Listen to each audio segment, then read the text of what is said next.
World news के channel में आपका हार्दिक स्वागत है। तो आज डालते हैं नजर अपनी किसानों की खबर की तरफ।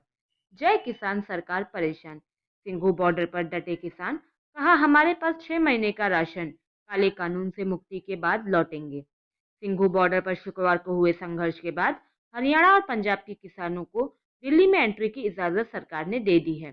दिल्ली सरकार ने कहा कि किसान बुराड़ी के निरंकारी ग्राउंड पर प्रदर्शन कर सकते हैं, लेकिन किसानों ने दिल्ली में एंट्री से इनकार कर दिया है।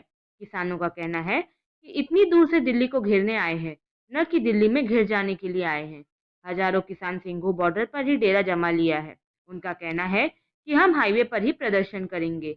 एक किसान ने कहा, हमारे पास 6 महीने का राशन है। किसानों के खिलाफ बने काले कृषि कानूनों से मुक्ति के बाद ही वापस जाएंगे। पुलिस ने 8 बार रोकने की कोशिश की पर रोक नहीं पाए। सिंघू बॉर्डर पर दिल्ली पुलिस ने 3 लेयर में बैरिकेडिंग कर रखी थी। सबसे आगे कंटीले तार थे, फिर ट्रकों को बैरिकेड की तरह लगाया गया।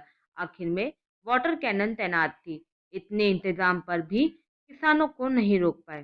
पंजाब हरियाणा बॉर्डर से दिल्ली बॉर्डर तक 3 राज्यों की पुलिस ने 8 बार बड़ी नाकेबंदी पर किसानों को रोकने की कोशिश की, लेकिन किसान हर बार ट्रैक्टर के सहारे आगे बढ़ते गए। बीच बीच में पथराव भी हुआ।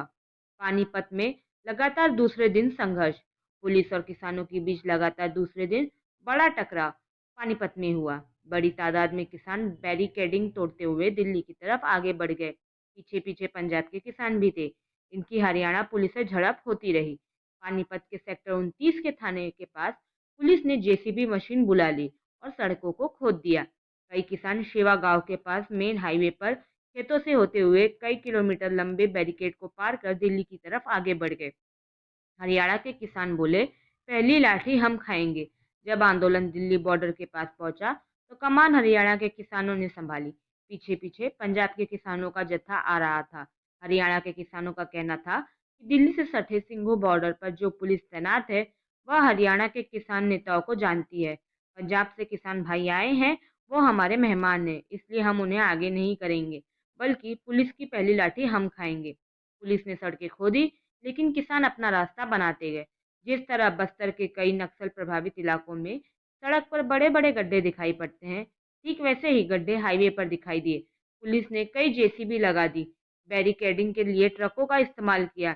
इसके बाद भी किसान खेतों के सहारे अपना रास्ता बनाते गए। किसानों को दिल्ली में बड़े आंदोलन की तैयारी है। इसके लिए वे ट्रैक्टरों पर गैस सिलेंडर और चूल्हे लेकर चल रहे हैं। किसान आंदोलन से जुड़े बाकी अपडेट्स। राहुल गांधी ने कहा कि केंद्र के कृषि कानून गलत हैं और किसान सच की लड़ाई लड़ रहे हैं। इस लड़ाई को कोई भी सरकार नहीं रोक सकती है। पंजाब के मुख्यमंत्री अमरिंदर सिंह ने कहा कि मैं किसानों के दिल्ली में एंट्री देने के केंद्र के फैसले का स्वागत करता हूं। अब केंद्र को तुरंत किसानों की परेशानियों के सिलसिले में उनसे तुरंत बात करनी चाहिए। दिल्ली के गृह मंत्री सत्येंद्र जैन ने कहा कि अहिंसक तरीके से आंदोलन करना हर भारतीय का अधिकार है। स्टेडियम को जेल नहीं बनाने देंगे। दिल्ली बहादुरगढ़ हाईवे पर पुलिस ने एक ट्रक को बैरिकेड की तरह खड़ा किया था, लेकिन किसानों ने उसे ट्रैक्टर से खींचकर हटाने की कोशिश की। इस दौरान पुलिस और किसानों की झड़प हो गई। दिल्ली बहादुरगढ़ हाईवे पर टिकरी बॉर्डर पर पुलिस ने वाटर कैनन और आंसू गैस का इस्तेमाल भी किया। यहाँ किसान पुलिस से उलझते नजर आए।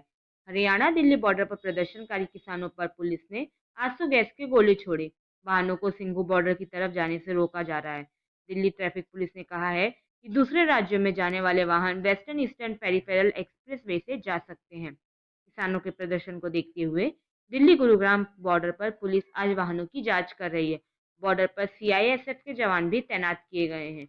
आज उत्तर प्रदेश के किसान भी सड़कों पर उतर आए हैं। भारतीय किसान यूनियन भाकियू के प्रवक्ता राकेश टिकैत ने कृषि कानूनों के विरोध में यूपी नेशनल हाईवे अनिश्चित काल के लिए जाम करने का ऐलान किया है। केंद्र ने कहा 3 दिसंबर को बात करेंगे, लेकिन किसान मांगों पर अड़े। केंद्रीय कृषि मंत्री नरेंद्र सिंह तोमर ने किसानों से आंदोलन खत्म करने की अपील करते हुए कहा कि 3 दिसंबर को उनसे बात की जाएगी, पर किसान अपनी बात पर अड़े हैं। वे केंद्र के तीनों कृषि बिलों को वापस लेने की मांग कर रहे हैं। किसानों को रोकने के लिए पुलिस ने दिल्ली बॉर्डर पर ट्रकों को आड़ा टेढ़ा तिरछा खड़ा करके रखा है। बॉर्डर पर वाहनों का लंबा जाम है। आम लोग खेतों के रास्ते निकले। दिल्ली के रास्ते आज भी बंद। नेशनल हाईवे बंद होने से लोग परेशान दिखे। पंजाब हरियाणा हाईवे पर कई जगह ट्रैफिक डाइवर्ट किया गया। लोग खेतों के रास्ते से जाने से मजबूर हो गए। दिल्ली जाने के रास्ते आज भी बंद रहेंगे। चंडीगढ़ दिल्ली की 3,000 रुपए की एयर टिकट 35,000 में बिकी। किसान आंदोलन की वजह से चंडीगढ़ दिल्ली हाईवे बंद रहा। इस वजह से चंडीगढ़ से दिल्ली जाने वाली फ्लाइट्स के टिकट 1,000% से भी महंगे हो गए। एयर विस्तारा ने 3,000 वाली टिकट 35,000 में बेची। एयर इंडिया ने कहा कि किसानों के विरोध की वजह से जिन यात्रियों की गुरुवार को फ्लाइट छूट गई, वे इसे रीशेड्यूल करा सकेंगे। यात्रियों को यह सुविधा नो शो वेवर के तहत मिलेगी। क्यों हो रहा प्रदर्शन? केंद्र सरकार ने कृषि सुधारकों के लिए 3 कानून the farmers produce trade and commerce यानी कि promotion and facilitation act, the farmers empowerment and protection agreement of price insurance and farm service act और द एसोसिएशनल कमोडिटीज यानी कि अमेंडेड एक्ट बनाए थे। इसके विरोध में पंजाब और हरियाणा के किसान पिछले 2 महीनों से सड़क पर हैं। किसानों को लगता है कि सरकार एमएसपी हटाने वाली है, जबकि खुद प्रधानमंत्री इससे इनकार कर चुके हैं।